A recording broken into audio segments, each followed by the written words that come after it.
जय हिंद दोस्तों, वंदे मातरम। देखिए, एक बहुत पुरानी कहावत है कि भाई इंसान गलतियों का पुतला होता है। भाई अगर इंसान गलती ना करेगा तो कहीं वो भगवान ना बन जाए, ऐसा भी कहा जाता है।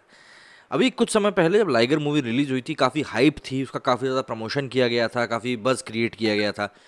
लेकिन ये मूवी उतनी ज़्यादा खरी उतर नहीं पाई, जो कि इसकी एक्सपेक्टेशंस थी उनके ऊपर खरी उतर नहीं पाई।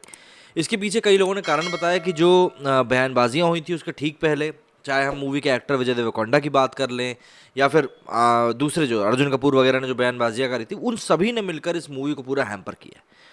कहीं ना कहीं ये बात भी सामने आई कि भाई साउथ के स्टार होने के बावजूद विजय देवरकोंडा की मूवी नहीं चली। ये पहले साउथ के स्टार है जिनके की पैन इंडिया मूवी इतने बड़े लेवल पर रिलीज हुई हो। मतलब केजीएफ के टाइप की इसकी पूरी मार्केटिंग हुई थी, उसके बाद भी ये मूवी सक्सेस हासिल करनी थी। विजय देवरकोंडा ने करीब करीब 3 से 4 साल इस मूवी के ऊपर मेहनत करी थी, बॉडी शॉडी बनाई थी, ट्रांसफॉर्मेशन किया था। वो सब चीज़ें धरी की धरी रह गई। अनन्या पांडे की काफ़ी ज़्यादा ट्रोलिंग हुई कि भाई इन्होंने क्या ही एक्टिंग करी है। तो काफ़ी सारी चीज़ें हैं जो कि इस मूवी को लेकर धीरे धीरे ही सामने आई थी, और अब विजय देवरकोंडा का एक शॉकिंग रिएक्शन इस मूवी को लेकर सामने आया है, जो कि वाकई में दिखाता है कि जब कोई व्यक्ति किसी मूवी को लेकर मेहनत करता है तो वो किस हद तक चला जाता है। इंडिया टाइम्स की एक ये रिपोर्ट सामने आई है जिसकी ये हेडिंग है, Vijay Deverakonda cried after watching Liger is reportedly disappointed with the final product.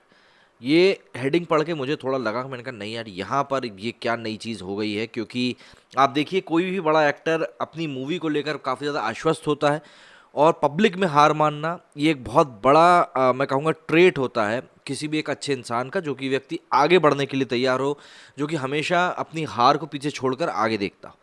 यहाँ पर विजय देवरकोंडा ने साफ तौर पर कहा है कि वो जो फाइनल प्रोडक्ट है इस मूवी का, ये देखिए फाइनल प्रोडक्ट जो निकल कर सामने आया है उससे काफ़ी ज़्यादा दुखी है। देखिए, Karan Johar has been wanting to work Vijay Deverakonda for a long time, पूरी बात हुई थी यहाँ पर। देखिए, most south movies have been doing well specially in comparison to Hindi movies, लेकिन लाइगर ने काम नहीं किया, जैसे कि ये साफ लिखा हुआ है, लेकिन लाइगर ने काम नहीं किया। At present 90% shows of Liger has been cancelled even down the south, मतलब साउथ में तक जो लाइगर के शोज हैं वो सब कैंसिल कर दिए गए। इंडिया टाइम्स की रिपोर्ट में साफ तौर पर लिखा हुआ है। This movie is not expected to mint more than 50 crore, मतलब जो इसका बजट है 110-120 करोड़ का, उसके आसपास भी ये मूवी पहुंचती हुई नहीं दिखाई दे रही। तो ऑब्वियसली बात है यार, मूवी जो मेकर्स हैं उसको तो झटका लगेगा ही। इसके अलावा it is said that Vijay Deverakonda is also upset about the response that Liger has received, मतलब लाइगर को जो रिस्पॉन्स मिला उससे विजय देवरकोंडा खुद भी अपसेट हैं, इतने कि वो रोए थे जब इस मूवी को फाइनल प्रोडक्ट उन्होंने थिएटर में पहुंचकर देखा था रिसेंटली, तब वो रोए थे। ये भी कहा गया था he is not happy with the final product himself, मतलब दरअसल जब ये थिएटर पहुंचे, थिएटर पड़े थे खाली। उस खाली थिएटर को देखकर इनको रोना आ गया कि भैया यार ये क्या चल रहा है। मतलब बहुत एक विडंबना वाली स्थिति है कि मतलब क्या है। देखिए, ये 4 दिन हो चुके हैं लेकिन मूवी ने अभी तक 24 करोड़ रुपए ही कमाए हैं। ये साफ तौर पर बताने के लिए काफ़ी है कि यार मूवी जो है ये बिल्कुल भी अच्छा काम नहीं कर रही है। जैसा कि कहा गया है कि उन्होंने कहा विजय ने कि with Liger we expected a bit of drama but we will fight. We have put our hearts into making this film, and I believe that I'm correct. I feel that there is no room for fear. When I had nothing, I didn't fear, and now after having achieved something, I don't think there needs to be. मतलब क्या बोले, ही concluded by saying, माँ का आशीर्वाद है, लोगों का प्यार है, भगवान का हाथ है, अंदर आग है, कौन रोकेगा देख लेंगे। ये भी इन्होंने कहा था। इसके बाद काफ़ी ज़्यादा बवाल हुआ था, और भी कई सारी चीज़ें थी जो कि इन्होंने इंटरव्यू में कही थी कि भाई इंटरव्यू में कि जिसको देखना है देखेंगे, जिनको नहीं देखना है वो या तो मोबाइल में देखेंगे या टीवी में देखेंगे। इसके अलावा एक और इनकी काफ़ी न्यूज़ वायरल हुई थी, ये वाली, जिसमें कि थिएटर ओनर से मिले थे। इन्होंने काफ़ी बुराई करी थी विजय देवरकोंडा की मूवी रिलीज़ होने के पहले कि भाई विजय देवरकोंडा ने जो बयान दिया ना, इसको देखना है देखे, वो ना देखे तो भाई मूवी नहीं देखेंगे लोग, आप ओटीटी के स्टार बन के रह जाओगे। और भी कई सारी बातें इन भाई साहब ने कही थी। ये देखिए, Vijay Deverakonda meets theatre owner who called him arrogant, expresses regret for his comment. देखिए, अब पछताए होत क्या जब चिड़िया चुग गई खेत वाली बात है कि भाई अब तो आपने काफ़ी सारी बातें जो आपको कहनी करनी थी वो सब आपने कर लिया, और उसके बाद आप सोच रहे हो कि नहीं अब ये सारी बातें मैं इन सबको बोल के एक बैलेंस कर लूँ। तो देखिए, एक लाइगर को जो मिस्ड अपॉर्चुनिटी कहा जा रहा है ना, वो ऐसे ही नहीं कहा जा रहा है। वाकई में काफ़ी सारी चीज़ें ऐसी हुई हैं जो कि इस मूवी के लिए फेवर में नहीं जाने से। देखिए, ये आंध्र बॉक्स ऑफिस ने ट्वीट करते हुए कहा, Vijay Deverakonda met Mumbai exhibitor Manoj Desai and expressed regret about his recent comments about the boycott OTT issues. मतलब अब आप बोल रहे हैं, अब आपके बोलने से कोई मतलब नहीं। ये वो वीडियो है जिसमें कि इन्होंने पूरी बात अपनी कही थी दिल से। फिल्मी फीवर के साथ आई थिंक ये पूरा इंटरव्यू हुआ था, अगर मैं गलत नहीं हूँ तो। Too little I will do more in the theatres, मतलब ये भी एक एरोगेंस वाला ट्वीट था कि Vijay Deverakonda and Puri Jagannadh Liger received a huge OTT offer of ₹200 crore for its direct digital release. इसके ऊपर इन्होंने कहा था कि भाई हमारी मूवी जो है ये 200 करोड़ से बहुत ज़्यादा करेगी, 200 करोड़ तो बहुत कम है। ये शेयर एक ओवर कॉन्फिडेंस दिखाता है कि यार नहीं, आप कुछ ज़्यादा ही ओवर कॉन्फिडेंट हो। और फिर देखिए, जब इस तरह की चीज़ें होती हैं तो फिर कहीं ना कहीं हर चीज़ का रेसिप्रोकेशन तो होता ही है, रिएक्शन होता है, और फिर 10 तरह की चीज़ें सामने आती हैं जो कि अब हमारे सामने प्रत्यक्ष तौर पर है। पब्लिक बेवकूफ़ नहीं है, ये चीज़ हमारे एक्टर जितनी जल्दी समझ ले उतना अच्छा है। मूवी के कंटेंट को किस तरीके से बनाना है आपको ये भी समझना पड़ेगा। दर्शक क्या हैं आपके, कौन हैं आपके, वो क्या चाहते हैं। भाई एक व्यक्ति, अगर मैं एक होटल जा रहा हूँ, मुझे पाव भाजी खानी है लेकिन मुझे कोई मटन खिला रहा है, तो मैं क्यों खाऊंगा? और मैं उसके बाद फिर चिल्ला चोट भी करूंगा क्योंकि मुझे वो नहीं खाना, मुझे पाव भाजी खानी है और आप मुझे मटन परोस रहे हो।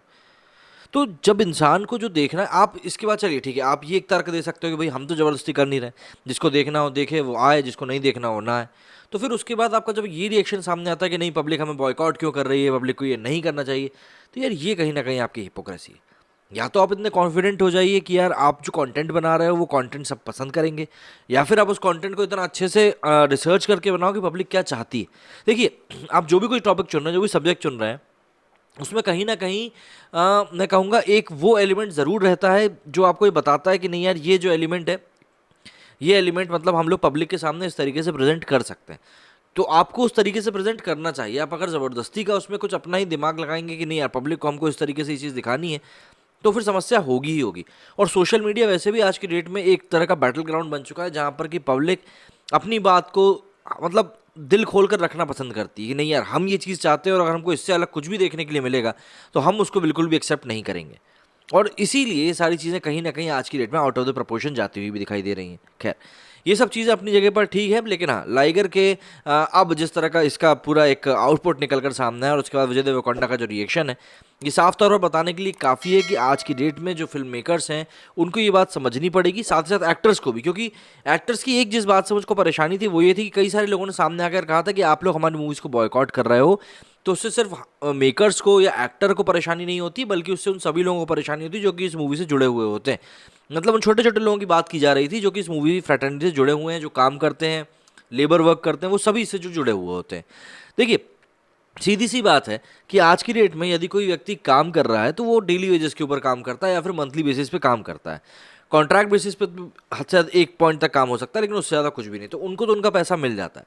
जो नुकसान होता है, वो होता है प्रोड्यूसर्स का और मेकर्स का। लेकिन आप जनता को क्यों भूलते जा रहे हैं? जो लोग आपके ऊपर पैसा खर्च कर रहे हैं, अगर मैं एक प्रोडक्ट को डेवलप कर रहा हूँ, अगर अगर मैंने ये एक ट्राइपॉड टाइप का अपना डेवलप किया है और इसमें मैं वैल्यू नहीं दे रहा हूँ कि भाई ये इसकी जो स्टिक है लंबी हो जाएगी, नीचे से स्टैंड मिल जाएगा। अगर मैं इसमें वैल्यू नहीं दे रहा हूँ तो लोग इसके ऊपर पैसा अगर खर्च करेंगे ना, तो लोग मुझे गालियाँ देंगे, बोलेंगे यार तूने बेवकूफ़ बनाया है हमको। तो इसीलिए मुझे अपने प्रोडक्ट में वैल्यू देनी पड़ेगी।